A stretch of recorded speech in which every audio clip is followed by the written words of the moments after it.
Pull yourself together. That's the theme of today's episode. How do you wind up positioning yourself in today's modern world where companies are getting bombarded with automated resumes, all this sort of stuff? Kate Johnson is an author. She is the author of Pull Yourself Together. She's also been a head of recruiting and HR at multiple companies, including McKinsey, and she's just an all-around good human. But here's what I think you're going to get from this one. Today, people are all about trying to figure out a way to fit in, make your resume look like everyone else, make yourself look just like everyone else. But listen, we are not all the same. She talks about how today it's much more important to find your own path to being different. She gives some very specific tips if you're creating something that may not fit normally on a resume. How do you share things like a book that you're writing? How do you share things like a conference you put on? She talks about why we are not just this company we worked at or this school we went to, and why we need to pull ourselves together to be different today. You'll learn a lot, and particularly if you're a creative who has something on the side, this is the way to stand out, to make sure that you're not dismissed for doing something interesting, but you're able to show you're interesting, all by pulling yourself together. Kate Johnson, everyone. You have to be brave in generating connections. Right. And having more deep connections and long connections. Because jobs, and actually that's my world now, jobs pop up and down every single day for fickle reasons. And a job that you think you're fit for on a Monday can disappear on a Friday. And it's good for you because you didn't see all the drama behind the scenes that company had. But trust me, you don't want to work there. So like you didn't have a right to that job. But now I'm really gonna get on my soapbox.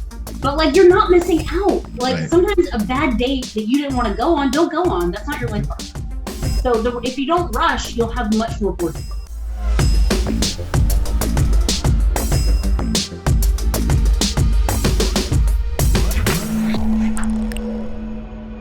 I really needed a process, a journey, something to go to the next level of my career, even though I was accessing really influential organizations. I needed a way to integrate that and understand what was going on. So my very quick background, I'm from North Carolina. I moved to Washington, D.C. and started working for a global, very influential consulting firm, working with very influential people at a high level. And I say that because you walk next to those people and it can be kind of intimidating. You sort of spend every day trying to figure out where your place is. And I had really wanted to write a book, and I chew on all the topics Eric's talking about today of careers in general.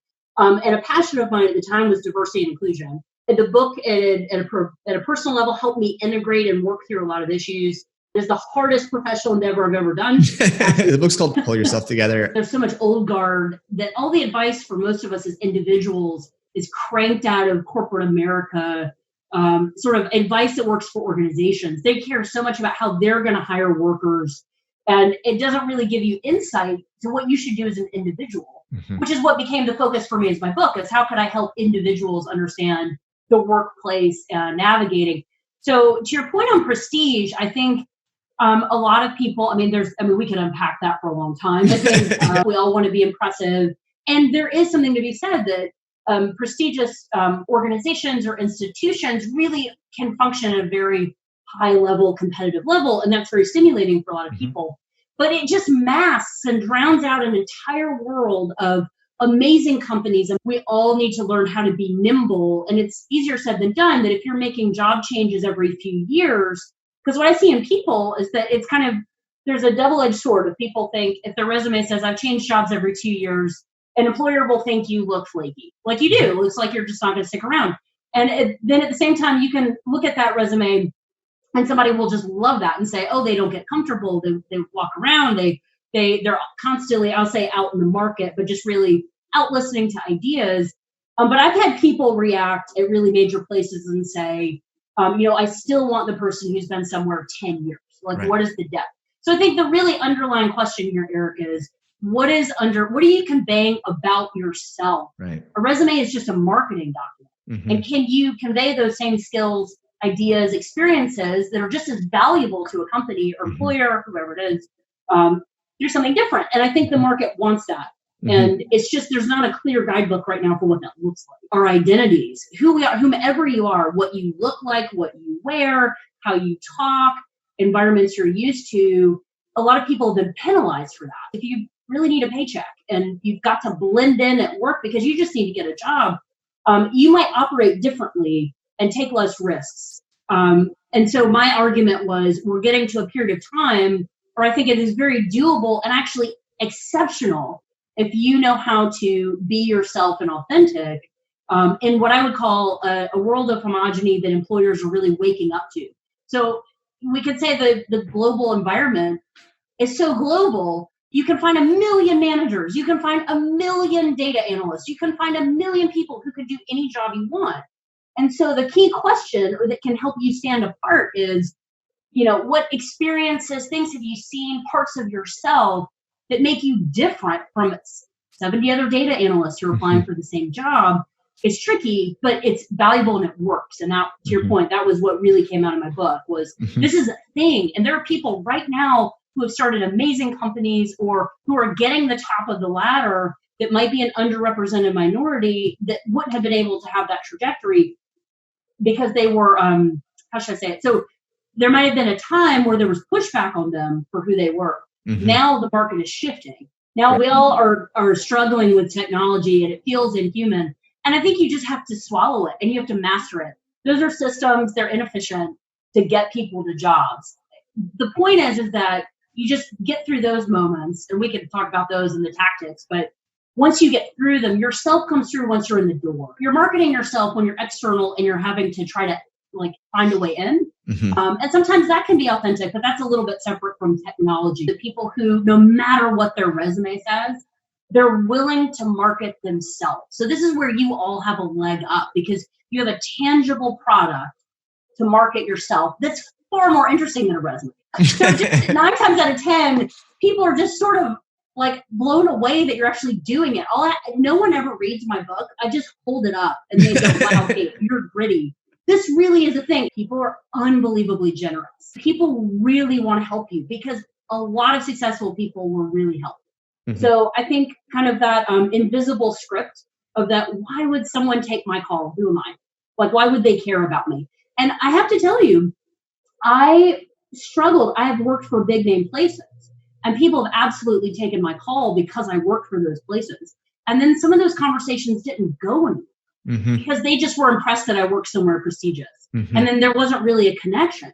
But when I talked about my book or I talked to them about what they were doing with no objection in mind, just to learn about them, it was a much deeper conversation. So I think you have to play the long game. You have to say, the first 20 conversations you have, who knows where they'll go. But I have rich, deep, wonderful relationships now from people through my book journey that never helped me get a job. They never helped me shape my business, but it just developed incredible relationships that you'll never get through Monster. People have other businesses or other ideas. Searching for a job is one of the most important things we can do, and it's very pressurized. It's hard to take that out of it. I mean, we need jobs. Right. So I think on a basic level, you have to just take a step back and go, finding a job is absolutely like dating. You can't force your life partner. You have to trust the process a little bit. You have to have faith, whatever kind of bigger sort of support systems you have, because you will have a much more rewarding dynamic and more options if you think about the long game. You don't go to a frat party on Friday night to meet your life partner, although I've met people who totally met their life partners at frat parties. So you sort of I don't mean to go off on a tangent there, but I think that and bring me back here, I've a little lost the question a little bit, but to me, it's about you have to be brave in generating connections and having more deep connections and long connections because jobs, and actually that's my world now, jobs pop up and down every single day for fickle reasons. And a job that you think you're fit for on a Monday can disappear on a Friday. And it's good for you because you didn't see all the drama behind the scenes that company had. That trust me, you don't want to work there. You will hear back from 30% of people, 50% of people. And that is enough. You couldn't even finish the book and you would just meet people that you never could meet before. And that's distinctive. So I think to get value from the other parts of the process, I think there's something to be said about deep work. And the thing that resonated for me when you talked about Monster, you talked about how hard job searching is.